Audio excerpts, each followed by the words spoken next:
Hi ಸ್ನೇಹಿತರೆ, Sunil Kumar bell ಅಕಾಡೆಮಿಯಿಂದ ಈ ದಿನ ನಾನು ನಿಮ್ಮೊಟ್ಟಿಗೆ TET ಪರೀಕ್ಷೆಗೆ ಸಂಬಂಧಪಟ್ಟಂತೆ ಮುಖ್ಯವಾಗಿ ಸ್ಪೀಕಿಂಗ್ ಸ್ಕಿಲ್ಲನ್ನು ಡಿಸ್ಕಸ್ ಮಾಡ್ತಾ ಇದ್ದೀನಿ. ನಿನ್ನೆ ದಿನ ನಮ್ಮ ಬೆಲ್ ಅಕಾಡೆಮಿಯ ಇನ್ನೊಬ್ಬ guest mister R Satyanarayan Bhat ಅವರು ಲಿಸನಿಂಗ್ ಸ್ಕಿಲ್ ಬಗ್ಗೆ ಡಿಸ್ಕಸ್ ಮಾಡಿದ್ದಾರೆ. ಈ ದಿನ ಸ್ಪೀಕಿಂಗ್ ಸ್ಕಿಲ್ ತುಂಬ ಇಂಪಾರ್ಟೆಂಟ್. 2-3 ಪ್ರಶ್ನೆಗಳು ಈ ಏರಿಯಾಗೆ ಸಂಬಂಧಪಟ್ಟಂಗೆ ಇದ್ದೇ ಇರುತ್ತೆ. ಸೊ ತಡ ಮಾಡದೆ ಮುಂದಕ್ಕೆ ಹೋಗೋಣ. ಸ್ಪೀಕಿಂಗ್ ಸ್ಕಿಲ್ಲಲ್ಲಿ ಏನಿದೆ ಅಂದರೆ ಅದ್ರ ಬಗ್ಗೆ ಕೆಲವೊಂದಿಷ್ಟು ಬೇಸಿಕ್ ವಿಚಾರಗಳನ್ನ ತಿಳ್ಕೊಳ್ಳಬೇಕು. ಸ್ಪೀಕಿಂಗ್ LSRWನಲ್ಲಿ ಸೆಕೆಂಡ್ ಸ್ಕಿಲ್ ನಿಮಗೆಲ್ಲ ಗೊತ್ತಿದೆ. ಈ ಸೆಕೆಂಡ್ ಸ್ಕಿಲ್ ತುಂಬ ಇಂಪಾರ್ಟೆಂಟು. ಅದರ ಜೊತೆಗೆ ಇನ್ನೊಂದು ಹಾರಿಬಲ್ ವಿಚಾರ ಕೂಡ ಇದೆ. ಅದು ಏನಪ್ಪ ಅಂತಂದರೆ, ಈ second skill most complicated among LSRW. ಯಾಕಂದರೆ ಒಬ್ಬ ವ್ಯಕ್ತಿಗೆ ನಾವು ಮಾತನಾಡುವುದನ್ನು ಕಲಿಸ್ತೀವಿ ಅಂದರೆ ಅದು ಬ್ರಿಟಿಷ್ ಎಕ್ಸೆಂಟಲ್ಲೇ ಮಾತಾಡಬೇಕಾಗುತ್ತೆ. ಇಲ್ಲಿ ಮೋಸ್ಟ್ ಕಾಂಪ್ಲಿಕೇಟೆಡ್ ಸಬ್ ಸ್ಕಿಲ್ಸ್ಗಳು ಬರುತ್ತೆ. ಅದು ಸ್ಟ್ರೆಸ್, ಪಾಸ್, ಇಂಟೋನೇಷನ್ ಮತ್ತು ರಿದಮ್. ಇದಕ್ಕೆ ಸಂಬಂಧಪಟ್ಟಂಗೆ ಮಾತೃಭಾಷೆ ಬಹಳಷ್ಟು ಪ್ರಭಾವ ಬೀರ್ತಾ ಇರುತ್ತೆ. ಸೊ ಅದನ್ನು ಕಂಟ್ರೋಲ್ ಮಾಡೋದೇ ಮೋಸ್ಟ್ ಕಾಂಪ್ಲಿಕೇಟೆಡ್ ಥಿಂಗ್. ಸೊ ಸೆಂಟ್ರಲ್ನಲ್ಲಿ 2-3 ಸಾರಿ ಪ್ರಶ್ನೆ ಆಗಿದೆ ಸ್ನೇಹಿತರೆ. Which skill is the most complicated and important among LSRW? So that is ultimately speaking skill. Speaking is nothing but, ಒಬ್ಬ ವ್ಯಕ್ತಿಗೆ ಭಾಷೆ ಗೊತ್ತಿದೆ ಅಂದರೆ ಅವನಿಗೆ ಸ್ಪೀಕಿಂಗ್ ಗೊತ್ತಿದೆ ಅಂತ ಅರ್ಥ. ಸೊ ಭಾಷೆಯ ಬಹುಮುಖ್ಯವಾದ ಲಕ್ಷಣ ಸ್ಪೀಚ್ ಅಂದರೆ ಇದು ಪ್ರಾಥಮಿಕವಾಗಿ ಭಾಷೆ ಅಂತಲೇ ಅರ್ಥ. ಸೊ ಹೀಗಾಗಿ ಇದನ್ನು fundamental in day to day life ಅಂತ ಕೂಡ ಕರೀತಾರೆ.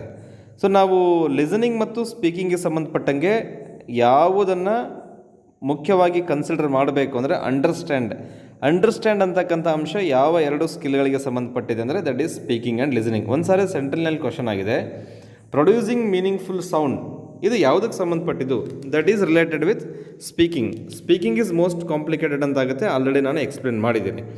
ನೆಕ್ಸ್ಟು ಇಲ್ಲೇನಾಗುತ್ತೆ, ಒಬ್ಬ ವ್ಯಕ್ತಿ ಭಾಷೆ ಗೊತ್ತಿದ್ದಾನಂದರೆ ಅವನಿಗೆ ಚೆನ್ನಾಗಿ ಭಾಷೆ ಅಂಡರ್ಸ್ಟ್ಯಾಂಡ್ ಆಗಿದೆ ಅಂತ ಅರ್ಥ. So understand leads to speaking.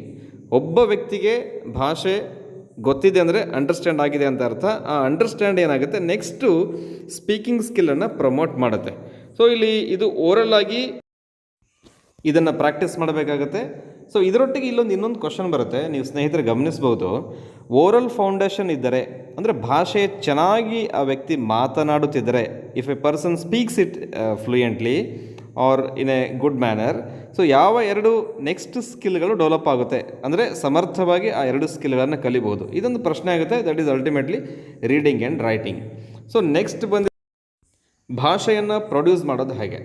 So ಭಾಷೆ it should be produced systematically in a acceptable pattern form. ಒಬ್ಬ ವ್ಯಕ್ತಿ ಅದನ್ನು ಸ್ವೀಕಾರ ಮಾಡಿರಬೇಕು. ಸೊ ಹೇಗಂದ್ರೆ ಹಾಗೆ ಮಾತಾಡೋದಲ್ಲ. ಭಾಷೆ ಬಗ್ಗೆ ಒಬ್ಬ ಸುಪ್ರಸಿದ್ಧ ಸಾಹಿತಿ ಒಂದು ಮಾತು ಹೇಳಿದ್ದಾರೆ. ಅದು ಮಾತಿನ ಬಗ್ಗೆ. ಮಾತು ಹೆಂಗಿರಬೇಕು, ಹೆಂಗರ ಇರಬಾರ್ದು, ಅವರಂಗ ಇವರಂಗ, ಯಾರಂಗೂ ಇರಬಾರ್ದು, ಯಾರ ಹಂಗೂ ಇರಬಾರ್ದು. ಮಾತಿನಲ್ಲಿ ಮಾತಿರಬೇಕು, ಮಾತಿನಲ್ಲಿ ಪ್ರೀತಿ ಇರಬೇಕು, ಮಾತಿನಲ್ಲಿ ರೀತಿ ಇರಬೇಕು, ಮಾತಿನಲ್ಲಿ ಭೀತಿ ಇರಬೇಕು.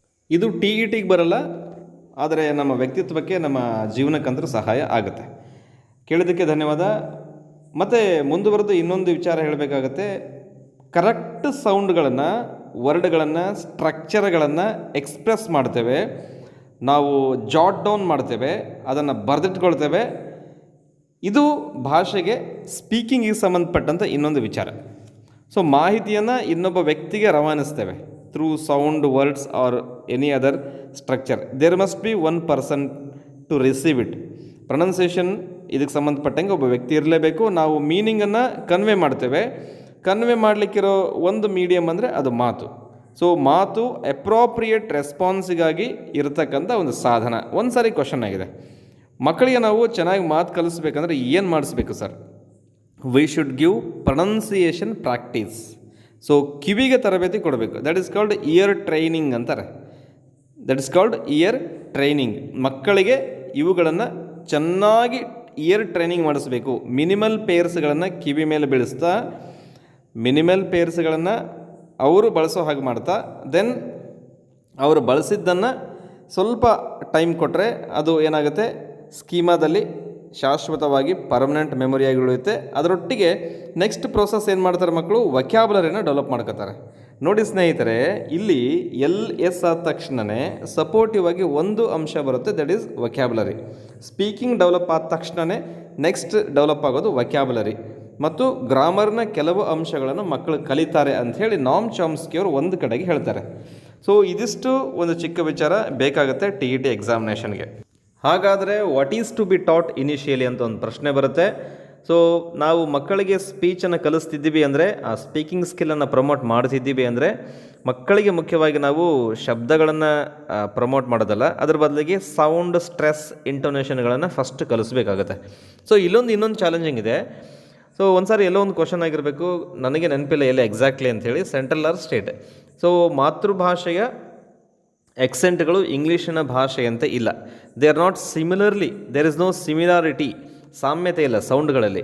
ಸೊ ಹೀಗಾಗಿ ಇದನ್ನು ನಾವು ಕಲಿಸೋದು ತುಂಬ ಕಷ್ಟ ಆಗುತ್ತೆ. So that is most challenging thing. ನಾವೇನು ಮಾಡ್ಬೋದು, ಒಂದು ಸಾರಿ ಕನ್ನಡದಲ್ಲಿ ಮತ್ತು ಸೆಕೆಂಡ್ ಲ್ಯಾಂಗ್ವೇಜ್ ಇಂಗ್ಲೀಷ್ನಲ್ಲಿ ಸೌಂಡ್ಗಳನ್ನು ಒಂದೇ ಥರ ಬಳಸ್ತಾ ಇಲ್ಲ. ಸೊ ಹೀಗಾಗಿ ಚಾಲೆಂಜಿಂಗ್ ಥಿಂಗ್. ಒಂದಿಷ್ಟು ಪ್ರಾಕ್ಟೀಸ್ ಕೊಟ್ಟರೆ ಮಕ್ಕಳು ಚೆನ್ನಾಗಿ ಕಲಿತಾರೆ. That is ultimately related with spoken English ಮತ್ತು ಸ್ಪೀಕಿಂಗ್ ಆಫ್ ಫೊನೆಟಿಕಲ್ ವೇ. ಅದರೊಟ್ಟಿಗೆ ಇನ್ನೊಂದು ವಿಚಾರ, ಇದು ನೆನಪಿರಲೇಬೇಕು ನಿಮಗೆ. ಅದೇನು ಅಂತಂದರೆ, learner should be able to articulate, ನಿಮಗೆ ಪದ ಗೊತ್ತಿದೆ, articulate the sounds and words of English in a right pattern that is related with rhythms or intonation. So ಇದರರ್ಥ ಸರಿಯಾದ ಶಬ್ದಗಳ ಬಳಕೆ ರಿದಮ್ ಮತ್ತು ಇಂಟೋನೇಷನಿಗೆ ಸಂಬಂಧಪಟ್ಟಂಗೆ ಆಗಬೇಕು, ಸರಿಯಾದ ಶಬ್ದಗಳ ಬಳಕೆ. ಇದಿಷ್ಟು ಇದು ಭಾಷೆಗೆ ಸಂಬಂಧಪಟ್ಟಂತೆ ತುಂಬ ವಿಸ್ತಾರವಾಗಿ ಹೇಳಿದ್ದೀನಿ. ಒಂದು 5-6 ನಿಮಿಷ ಜಾಸ್ತಿ ಟೈಮ್ ತೊಗೊಂಡೆ. ಬಟ್ ಮುಂದಿನ ಅಂಶಕ್ಕೆ ನಾವು ಹೋಗಲೇಬೇಕಾಗುತ್ತೆ, ಮೋಸ್ಟ್ ಇಂಪಾರ್ಟೆಂಟ್. ಸೊ ಇದು ಆಪ್ಷನ್ ನಂಬರ್ ಸೀರೀಸ್ ನಂಬರ್ 1 ಮತ್ತು 2 ಇದು 2 ಕೂಡ TETನಲ್ಲಿ ಪ್ರಶ್ನೆ ಆದದ್ದೇ. ಸೊ ಹೀಗಾಗಿ ಇವುಗಳನ್ನು ನಾನು ಇಲ್ಲಿ ಡಿಸ್ಕಷನ್ನಿಗೆ ತೊಗೋತಾ ಇದ್ದೀನಿ. ನಾನೀಗ ಡಿಸ್ಕಸ್ ಮಾಡ್ತಾ ಇರೋದು ಬರೀ ಭಾಷೆಗೆ ಸಂಬಂಧಪಟ್ಟಂಗೆ, ಜನರಲ್ ಸ್ಪೀಕಿಂಗಿಗೆ ಸಂಬಂಧಪಟ್ಟಂಗೆ ಏನಪ್ಪ. ಸೊ ಈಗ ಮುಂದಿನ ಅಂಶ 3ನೇದು ಬಂದಿದೆ. This is an active skill. ಮಾತನಾಡುವ ವ್ಯಕ್ತಿ ಆ್ಯಕ್ಟಿವ್ ಇರುತ್ತಾನೆ. ನೋಡಿ, ನೀವೀಗ ಕೇಳ್ತಾ ಇದ್ದೀರಿ ನಿಮ್ಮದು ಪ್ಯಾಸಿವ್ ಸ್ಕಿಲ್, ನಾನು ಹೇಳ್ತಾ ಇದ್ದೀನಿ ನಂದು ಆ್ಯಕ್ಟಿವ್ ಸ್ಕಿಲ್. ಕಾರ್ಯಪ್ರವೃತ್ತನಾಗಿದ್ದೇನೆ ನಾನೀಗ. ಸೊ ರೈಟಿಂಗ್ ಮತ್ತು ಸ್ಪೀಕಿಂಗ್ ಅನ್ನೋದು ಆ್ಯಕ್ಟಿವ್ ಸ್ಕಿಲ್, ಉಳಿದದ್ದೆರಡು ಪ್ಯಾಸಿವ್ ಸ್ಕಿಲ್ಗಳು. ಸೊ ಇದಿಷ್ಟು ನಿಮ್ಮ ಗಮನಕ್ಕೆ ಇರಲೇಬೇಕಾಗುತ್ತೆ. ಮುಂದಿನ ಸ್ಲೈಡ್ ನೋಡೋಣ. This is called encoding skill. This is being called encoding skill. ಏನು ಮಾಡ್ತೀವಿ ನಾವು, ಕೋಡಿಂಗ್ ಇದ್ದದನ್ನು ಎನ್ಕೋಡ್ ಮಾಡ್ತೇವೆ. ಸೊ ಎನ್ಕೋಡಿಂಗ್ ಅಂದರೆ ನಾವು ಒಂದು ಸನ್ನಿವೇಶವನ್ನು, ಒಂದು ವಿಷಯವನ್ನು ಇನ್ನೊಬ್ಬರಿಗೆ ಹೇಳ್ತೇವಲ್ಲ, ದಟ್ ಈಸ್ ಕಾಲ್ಡ್ ಎನ್ಕೋಡಿಂಗ್. ಒಡೆದು ಹೇಳುವುದು, ಅದನ್ನು ಗುಟ್ಟನ್ನು ಹೇಳುವುದು ಅಂತ ಅರ್ಥ ಆಗುತ್ತೆ. ಮತ್ತು ಇದನ್ನು ನಾವು ಡಿಕೋಡಿಂಗ್ ಸ್ಕಿಲ್ ಅಂತ ಕೂಡ ಕರಿಬೋದು. ಸೊ ಕೋಡ್ ಇದ್ದದನ್ನು ಡಿಕೋಡಿಂಗ್ ಮಾಡೋದು, ರೀಡಿಂಗು ಆಗುತ್ತೆ. ಸೊ ಇಲ್ಲಿ ಎನ್ಕೋಡಿಂಗ್ ಸ್ಕಿಲ್ ಅಂದರೆ ತುಂಬ ಅದು ಅತಿ ಹತ್ತಿರವಾದಂತಹ ಒಂದು ಪದ ಇದಕ್ಕೆ. ಸೊ ಇಲ್ಲಿ ನಾವು ಸ್ಪೀಕಿಂಗ್ ಅನ್ನೋದನ್ನು ಎನ್ಕೋಡಿಂಗ್ ಸ್ಕಿಲ್ ಅಂತ ಕನ್ಸಿಡರ್ ಮಾಡ್ತಾ ಇದ್ದೀವಿ. ನೆಕ್ಸ್ಟ್ ಬಂದಿದ್ದು ಸ್ನೇಹಿತರೆ ತುಂಬ ಇಂಪಾರ್ಟೆಂಟ್, 5ನೇ ಆಪ್ಷನ್. ಅದನ್ನು ಭಾಷೆಯ ಪ್ರಥಮ ಪಾರ್ಟ್ ಅಂತ ಕರಿತಿದ್ದೀವಿ. ಬೇಸಿಕಲಿ ನಾನು ಆಲ್ರೆಡಿ ಹೇಳಿದಂಗೆ fundamental in day to day life. ಒಬ್ಬನಿಗೆ ಭಾಷೆ ಗೊತ್ತಿದೆ ಅಂದರೆ ಅದು ಸ್ಪೀಕ್ ಅಂತಲೇ ಅರ್ಥ, ಮತ್ತೇನೂ ಅಲ್ಲ. ಸೊ ಹೀಗಾಗಿ ಇದಕ್ಕೆ ಹೆಚ್ಚಿನ ವಿವರಣೆ ಬೇಕಾಗಲ್ಲ, ಒಂದಿಷ್ಟು ಇಂಪಾರ್ಟೆಂಟ್ ವಿಚಾರ ಅಂತ ಅನಿಸುತ್ತೆ. ಸೊ ಹೀಗಾಗಿ ಇದನ್ನು ತೊಗೊಂಡಿದ್ದೀನಿ. ಒಂದು ಕಡೆ ಪ್ರಶ್ನೆ ಆಗಿದೆ, ಈ ಎಲ್ಲವುಗಳು ಆಪ್ಷನ್ಗಳೇ ಒಂದು ಕಡೆಗೆ ಪ್ರಶ್ನೆ ಆದದ್ದೇ ಸುಮಾರು ಕಡೆಗೆ. ಸೊ ಅದು ಕ್ವಶನ್ ಬ್ಯಾಂಕ್ ಇರ್ಬೋದು ಅಥವಾ ಪ್ರಾಕ್ಟೀಸ್ ಟೆಸ್ಟ್ ಸಿರೀಸ್ಗಳಿಂದ ಇರ್ಬೋದು. ನಾನು ಒಂದು ಕಡೆ ಮಾಡಿದ್ದೀನಿ. ಇದಾದ ನಂತರ ತುಂಬ ಇಂಪಾರ್ಟೆಂಟ್ ವಿಷಯ ಇದೆ CETಗೆ ಮತ್ತು TETಗೆ. ಕೆಲವು ಜನ ಹೇಳ್ತಾರೆ ಭಾಷೆ ಹುಟ್ಟಿದ್ದು ಹೇಗೆ. ಸೊ ಭಾಷೆ ಹುಟ್ಟಿದ್ದು ಹೇಗೆ ಅನ್ನೋದಕ್ಕೆ ಒಂದು ಎಕ್ಸಾಂಪಲ್ ಇದೆ, ಅಲ್ಲಿ ಕೊಡ್ತಾ ಇದ್ದಾರೆ ನೆಕ್ಸ್ಟ್ ಆಪ್ಷನ್ಗಳಲ್ಲಿ. It is most basically communicative. So most basically communicative means ಮಾತನಾಡುವುದು ಎಂದರೆ ಅದು ಇನ್ನೊಬ್ಬ ವ್ಯಕ್ತಿಯ ಜೊತೆಗೆ ಕಮ್ಯುನಿಕೇಟ್ ಮಾಡಿದ ಹಾಗೆಯೇ. It may be a person or it may be any kind of a thing. So ನಾವಲ್ಲಿ ಇಂಟ್ರ್ಯಾಕ್ಟ್ ಮಾಡ್ತೇವೆ ಅಂತ ಅರ್ಥ. ಇದಕ್ಕೆ ಹೆಚ್ಚಿನ ವಿವರಣೆ ಬೇಕಾಗಲ್ಲ ಸ್ನೇಹಿತರೆ, ಮುಂದಕ್ಕೆ ಹೋಗೋಣ. ಸರಿ, ಹಾಗಿದ್ರೆ ಭಾಷೆ ಹುಟ್ಟಿದ್ದು ಹೆಂಗೆ? ದ ಒರಿಜಿನ್ ಆಫ್ ಲ್ಯಾಂಗ್ವೇಜ್ ಅಂದರೆ ಸುಮಾರು ಥಿಯರೀಸ್ ಎಲ್ಲ ಬರುತ್ತೆ. ಬೌಬೋ ಥಿಯರಿ ಅಂತ ಬರುತ್ತೆ, ಡಿವೈನ್ ಥಿಯರಿ ಅಂತ ಬರುತ್ತೆ. ಸೊ ಅದಿಷ್ಟು TETಗೆ ಬೇಕಾಗುತ್ತೆ. ಸ್ವಲ್ಪ ಒಂದು ಕಡೆಗೆ ನೀವು ಅದನ್ನು ರೆಫರ್ ಮಾಡಿದರೆ ಅಡ್ಡಿಲ್ಲ. ಸೊ ಇಲ್ಲಿ ಬಂದಿದ್ದು ನೆಕ್ಸ್ಟ್ ಭಾಷೆ ಹುಟ್ಟಿದ್ದು ಹೇಗೆಂದರೆ ಇದು ಸೋಷಿಯಲ್ ರೆಸ್ಪಾನ್ಸಿಬಿಲಿಟಿ ಮೇಲೆ ಹುಟ್ಟಿದೆ. ಕ್ರಿಯೇಟೆಡ್ ವಿತ್ ಸೋಷಿಯಲ್ ರೆಸ್ಪಾನ್ಸಿಬಿಲಿಟಿ, ಸಾಮಾಜಿಕ ಜವಾಬ್ದಾರಿಯಿಂದ ಹುಟ್ಟಿದೆ. So and becomes fundamental in day to day life. ನಾನು ಹೇಳಿದಾಗೆ ಸೊ ಒಬ್ಬ ವ್ಯಕ್ತಿಯಿಂದ ಇದು ಸೃಷ್ಟಿಯಾದದ್ದಲ್ಲ. ಸೊ ಕಮ್ಯುನಿಕೇಟಿವ್ ಅಪ್ರೋಚ್ ಇದೆ ಇಲ್ಲಿ. ಸೊ ಒಬ್ಬ ವ್ಯಕ್ತಿ ತನಗೆ ಇನ್ನೊಬ್ಬ ವ್ಯಕ್ತಿಯ ಜೊತೆಗೆ, ಸಮುದಾಯದ ಜೊತೆಗೆ ಕಾನ್ಫರೆನ್ಸ್ ಮಾಡಲಿಕ್ಕೆ, ಇಂಟ್ರ್ಯಾಕ್ಷನ್ ಮಾಡಲಿಕ್ಕೆ, ಸಂವಹನ ಮಾಡಲಿಕ್ಕೆ ತಾನೇ ಒಂದು ಟೀಮ್ ಜೊತೆಗೆ ತನಗೆ ಹೇಗೆ ಬೇಕೋ ಹಾಗೆ ವಿತ್ ಏನು ಎಕ್ಸಾಕ್ಟ್ ಮೀನಿಂಗ್ ಅಥವಾ ಸಿಮಿಲರ್ ಮೀನಿಂಗ್ ಕೊಡ್ತಕ್ಕಂಥ ಅಂಶಗಳನ್ನು ಅವನು ಶಬ್ದಗಳ ರೂಪದಲ್ಲಿ, ಆನಂತರ ಮಿನಿಮೇಲ್ ಪೇರ್ಗಳ ರೂಪದಲ್ಲಿ, ಸಂಜ್ಞೆಗಳ ರೂಪದಲ್ಲಿ ಮತ್ತು ವರ್ಡ್ಸ್ಗಳ ರೂಪದಲ್ಲಿ, ದೆನ್ ಸೆಂಟೆನ್ಸ್ಗಳ ರೂಪದಲ್ಲಿ ಫ್ರೇಮ್ ಮಾಡ್ತಾ ಹೋಗ್ತಾನೆ. ಸೊ ಇದು ಭಾಷೆ, ಲ್ಯಾಂಗ್ವೇಜ್, ಸ್ಪೀಕ್ ಆದಂಥ ಒಂದು ಸ್ಟೆಪ್. ಇಲ್ಲಿ ಸ್ಪೀಕಿಂಗ್ ಅಂದರೆ it is fully restricted mode ಅಂತ ಹೇಳ್ತಾರೆ. It means of reply to understand or heard things. ನೋಡಿ, ರಿಪ್ಲೈ ಮಾಡಬೇಕು ನಾವು ಯಾವುದು ಅಂಡರ್ಸ್ಟ್ಯಾಂಡ್ ಮಾಡ್ಕೊಂಡಿದ್ದಕ್ಕೆ, ನಾವು ಕೇಳಿಸ್ಕೊಂಡಿದ್ದಕ್ಕೆ. ಹಿಯರ್ ಮತ್ತು ಲಿಸನ್ ತುಂಬ ಡಿಫ್ರೆನ್ಸ್. ನಾನು ಒಂದು ವಿಡಿಯೋದಲ್ಲಿ ಹೇಳಿದ್ದೀನಿ ಇದಕ್ಕಿಂತ ಮುಂಚೆ, what is listening, what is hear, ಅಲ್ಲಿ ಬೇಕಾದರೆ ಹೋಗಿ ನೋಡ್ಬೋದು. ಸೊ ನೆಕ್ಸ್ಟ್ ಇಲ್ಲಿ ಏನಾಗುತ್ತೆ, ಇದು ತುಂಬ ರಿಸ್ಟ್ರಿಕ್ಟೆಡ್ ಮೋಡ್. ಕಾರಣ ಏನು ಅಂದರೆ, ಕೇಳಿಸ್ಕೊಂಡಿದ್ದನ್ನು, ಅಂಡರ್ಸ್ಟ್ಯಾಂಡ್ ಮಾಡ್ಕೊಂಡಿದ್ದನ್ನು ನಾವು ರಿಪ್ಲೈ ಮಾಡಬೇಕಲ್ಲ. That's why most complicated thing. So understanding ಅನ್ನೋದು ಅಲ್ಟಿಮೇಟ್ಲಿ ಸ್ಪೀಕಿಂಗ್ ಮತ್ತು ಲಿಸನಿಂಗಿಗೆ ಸಂಬಂಧಪಟ್ಟಿದೆ. ಸೊ ಚೆನ್ನಾಗಿ ಕೇಳಿಸ್ಕೊಂಡ್ರೆ we can reply, we can converse with anybody. So ಮುಂದಕ್ಕೆ ಹೋಗೋಣ. Speaking provides meaningful sounds that can be understood. Speaking ಏನು ಮಾಡುತ್ತೆ, ಮೀನಿಂಗ್ಫುಲ್ ಸೌಂಡ್ಗಳನ್ನು ಪ್ರೊಡ್ಯೂಸ್ ಮಾಡುತ್ತೆ, that can be understood. So ನಾನು ಮಾತಾಡ್ತಾ ಇದ್ದೀನಿ, through this way I am producing meaningful sounds that you can understand each other or your self. So ಮುಂದಕ್ಕೆ ಹೋಗೋಣ. Next ಬಂದಿದ್ದು ಸ್ಪೀಕಿಂಗ್ ಸ್ಕಿಲ್ಲಲ್ಲಿ ಡೆವಲಪ್ ಮಾಡಬೇಕಾಗಿರೋದೇನು. ಸೊ ಸಬ್ ಸ್ಕಿಲ್ಗಳನ್ನು ನಾವು ಡೆವಲಪ್ ಮಾಡ್ತೇವೆ, stress, pause, intonation and rhythm. So ಇಲ್ಲಿ ಇಂಪಾರ್ಟೆಂಟ್ ಇನ್ನೊಂದು, ಟೀಚರ್ ಗಮನಿಸಲೇಬೇಕು. Teacher must be careful. So that is for to make understand. ಇನ್ನೊಬ್ಬ ವ್ಯಕ್ತಿಗೆ ನಾವು ಮಾತನಾಡಿದ್ದು ಅಂಡರ್ಸ್ಟ್ಯಾಂಡ್ ಆಗಬೇಕು. ಸೊ ಅದು ನಮ್ಮ ಮುಖ್ಯ ಉದ್ದೇಶ. ಪುನಃ ಕೇಳೋದಲ್ಲ. ಮಕ್ಕಳೇ ತಿಳಿತಾ, ಅರ್ಥ ಆಯ್ತಾ ಮಕ್ಕಳೇ, ಅಂಡರ್ಸ್ಟ್ಯಾಂಡ್ ಆಯ್ತಾ ಮಕ್ಕಳೇ, ಏನಾದರೂ ಡೌಟ್ ಇದ್ದರೆ ಕೇಳಿ. ಸೊ ಇದು ಈ ತರಹ ಪಾಠದಲ್ಲಿ ನಾವು ಪ್ರಶ್ನೆಗಳನ್ನು ಕೇಳಿದರೆ that is the mistake of A teacher, of teachers. ಅದರಲ್ಲಿ ಡೌಟ್ ಇಲ್ಲ. ಸೊ ನೆಕ್ಸ್ಟ್ ನಾವು ಡೆವಲಪ್ ಮಾಡಬೇಕಾಗಿರೋದು ಇನ್ನೊಂದು ವಿಚಾರ ಇದೆ, ಇಂಪಾರ್ಟೆಂಟ್ ವಿಚಾರ. ನೋಡ್ತಾ ಇರಿ ಸ್ನೇಹಿತರೆ, ಇಯರ್ ಟ್ರೈನಿಂಗನ್ನು ಮಾಡಿಸ್ಬೇಕಾಗುತ್ತೆ ಮಕ್ಕಳಿಗೆ. So an appeal to ear, not to eyes. ಐಸಲ್ಲಿ ಏನಾಗುತ್ತೆ, ನಾವು ರೀಡಿಂಗಲ್ಲಿ there is a direct approach or appeal to the eyes, human eyes or anybody's eyes or someone's eyes. ಇಲ್ಲಿ ಏನಾಗುತ್ತೆ, ಸ್ಪೀಕಿಂಗ್ ಅಂದರೆ that is ear training. So ನಾನು ಹೇಳಿದೆ ಅಲ್ಲಿ ಅಪೀಲ್ ಟು ಇಯರ್, ಚೆನ್ನಾಗಿ ಕಿವಿಗೆ ನಾವು ಟ್ರೈನ್ ಅಪ್ ಮಾಡಬೇಕಾಗತ್ತೆ, ಇಲ್ಲಾಂದರೆ ಯಾವುದೂ ಅಂಡರ್ಸ್ಟ್ಯಾಂಡ್ ಆಗಲ್ಲ. So this is about this 11 ಆಪ್ಷನ್ಗಳು ಒಂದು ಕಡೆ ಬಂದಿತ್ತು. ಸುಮ್ಮನೆ ನಾನು ಇರಲಿ ಅಂತ ಹೇಳಿ ನಿಮಗೆ ಕೊಟ್ಟಿದ್ದೀನಿ. ಸೊ ಸ್ಕಿಪ್ ಮಾಡದೆ ವಿಡಿಯೋ ನೋಡಿ ಸ್ನೇಹಿತರೆ, TETಗೆ ತುಂಬ ಮಹತ್ವದ ವಿಚಾರ. ಇನ್ನೊಂದು 4 ವಿಚಾರ ಇದೆ. Speaking is oral, listening is aural. ನೆನ್ಪಿಟ್ಕೊಳ್ಳಿ, listening is aural, this is oral.